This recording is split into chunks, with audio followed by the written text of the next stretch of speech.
یہ 3 حدیثیں ہیں، لا یرحم اللہ من لا یرحم الناس، اس پر اللہ رحم نہیں کرتا جو لوگوں پر رحم نہ کرے، چغل خور جنت میں نہیں جائے گا، اور رشتہ ناتا رشتہ داری توڑنے والا، تعلقات ختم کرنے والا، یہ بھی جنت میں نہیں جائے گا۔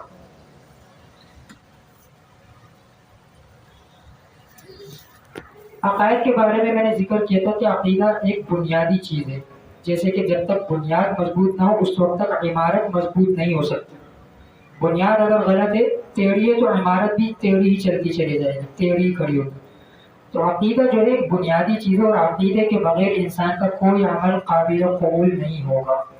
اس کے اعمال کا وزن جو ہے ہوا میں اڑ جائے گا، اس کے اعمال بے وزنی ہو جائیں گے۔ اور عقیدے کے اندر بہت سی چیزیں ہیں کہ وہ تھوڑی تھوڑی کر کے آپ کے سامنے ذکر کی جائیں گی۔ اس میں اللہ رب العزت سے متعلق ایک مسلمان کا کیا عقیدہ ہونا چاہیے، اللہ واحد ہے، اس کی وحدانیت، اس کی صفات، اور رسالت سے متعلق ملائکہ اور فرشتوں سے متعلق کہ فرشتے کس قسم کی مخلوق ہیں، ان کے بارے میں کیا عقیدہ رکھنا چاہیے، آسمانی کتابوں کے متعلق کہ کون کون سی کتابیں اس وقت موجود اور محفوظ ہیں اور کون کون سی کتاب موجود اور محفوظ نہیں، اور انبیاء علیہ السلام سے متعلق کہ انبیاء پر ایمان لانا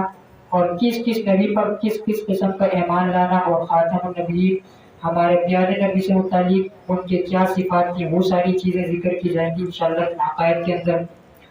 اور اس کے بعد پھر نبی کریم صلی اللہ علیہ وسلم کے جو معجزے تھے، یہ ایک مسلمان کے لیے علم رکھنا ضروری ہے، ہمارے پیارے نبی کے معجزے کیا تھے، یہ ساری چیزیں ضروری ہیں۔ قیامت سے متعلق باتیں ہوں گی، قیامت کب آئے گی، قیامت کی نشانیاں کیا ہیں، برزخ کسے کہتے ہیں، یہ ساری باتیں انشاءاللہ عقائد کے اندر ذکر کی جائیں گی۔ قیامت کی علامتیں، علامت صغریٰ، علامت کبریٰ، چھوٹی علامتیں اور بڑی علامتیں، اور بڑی علامتوں کے اندر پھر دجال کا آنے کا ذکر ہوگا، اس کی تفصیل انشاءاللہ ذکر کی جائے گی۔ حضرت مہدی وہ آئیں گے، ان کے بارے میں ذکر کیا جائے گا، وہ کب آئیں گے، کیسے آئیں گے، ان کی حکومت کب تک ہوگی۔ پھر دجال کے آنے کا ذکر، عیسیٰ علیہ السلام کا نازل ہونا، یاجوج ماجوج کا آنا، اور اس کے بعد سورج کا مغرب سے نکلنا، یمن میں آگ کا بھڑکنا، مومنین کی موت واقع ہو جانا، اور پھر دنیا میں کیسے لوگ رہ جائیں گے، یہ ساری چیزیں عقائد ایک مسلمان کا کیا عقیدہ ہونا چاہیے ضروری ہے۔ اور دیکھیں یہ ضروری اتنا ہے کہ یہ صرف قصے کہانیاں نہیں ہیں، مثال کے طور پہ دجال سے متعلق جو باتیں احادیث میں آتا ہے کہ ہمارے پیارے نبی نے فرمایا کہ ہر نبی نے اپنے امتی کو دجال کے فتنے سے ڈرایا ہے، اور دجال سے محفوظ رہنے کی علامتیں اور محفوظ رکھنے کی نشانیاں اور عادات اور طریقہ کار اور اعمال بتائے ہیں۔ تو یہ ضروری ہے، صرف یہ نہ سمجھیں کہ قصے کہانی، اگر قصے کہانی بھی ہے تب بھی ہمارے نبی نے تو صحابہ کو سکھایا، بتایا، علم ہونا ضروری ہے، کیونکہ جب تک کسی فتنے کے بارے میں علم نہیں ہوگا تو اس سے بچنا ناممکن ہو جائے گا۔ اور موجودہ زمانے کے جو فتنے ہیں، مثال کے طور پر قادیانی ہو گئے، بہری جماعت ہو گئی، آغا خان اسماعیلی ہو گئے، اس قسم کے جو گمراہ کن طبقے ہیں، فرقے ہیں، ان کے بارے میں بھی آگاہی ضروری ہے، کیونکہ یہ طبقے اور فرقے صرف اپنے دین پر عمل نہیں کرتے بلکہ مسلمانوں کو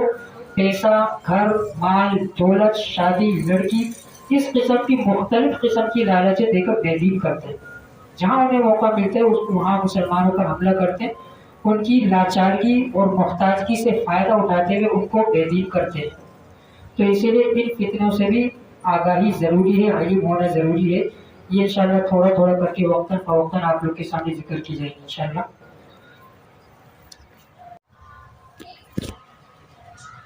قرآن کریم کی آیت ہے والکاظمین الغیظ والعافین عن الناس، کامل مومن کی صفات بیان کی گئی، والکاظمین الغیظ جو اپنے غصے کو پی جاتے ہیں، والعافین عن الناس اور لوگوں کو معاف کر دیتے ہیں،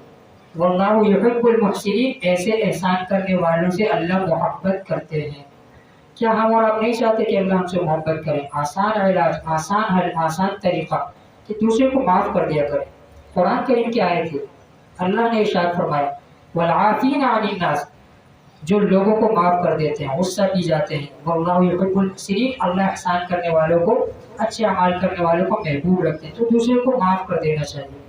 وہ روئے تو اس پر رحم کرنا یہ مسلمان کا حق ہے۔ اس کے عیب کو چھپانا، اس کے بارے میں کل ذکر کر دیا مسلمان کا۔ ہاں اس میں تھوڑی تفصیل یہ ہے کہ اگر اس کے اندر کوئی اس قسم کا عیب، کوئی برائی، کوئی غلط عادات ہے جس کی وجہ سے کسی دوسرے کو نقصان پہنچنے کا اندیشہ ہو. مثال کے طور پر کسی بندے کے بارے میں، کسی آدمی یا عورت کے بارے میں آپ کو پتہ یہ چلا کہ یہ کسی گھر میں جاتا ہے، ان کو بیوقوف بنا کے بے ہوشی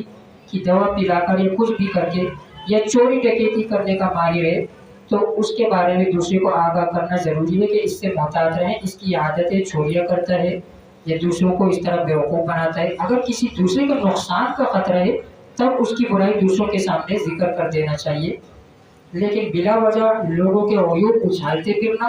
اور ہر ایک کے سامنے ذکر کرنا یہ بھی غلط ہے. اور عیب کسی کو دوسرے کو بتانے کا بھی طریقہ ہے. شریعت نے ہر چیز کے طریقے سکھائے، لیکن شرط یہ کہ سیکھیں تو ہم. اگر کسی کے بارے میں کوئی بات غلط پتہ چلتی ہے تو اس کے کسی خیر خواہ سے اکیلے تنہائی میں ملاقات کر کے اس کو بتایا جائے کہ آپ کے بچے کے اندر یہ برائی نظر آئی اور آپ اس کو سنبھالیں، نہیں تو کل کو معاملہ ہاتھ سے نکل جائے گا. ایسا نہیں ہے کہ اس کے والدین اور پورے خاندان محلے سب کے سامنے 10 لوگوں کے سامنے مجلس اور محفل کے اندر اس کی برائیاں ذکر کرنا شروع کر دیں. تنقید برائے تنقید نہ ہو،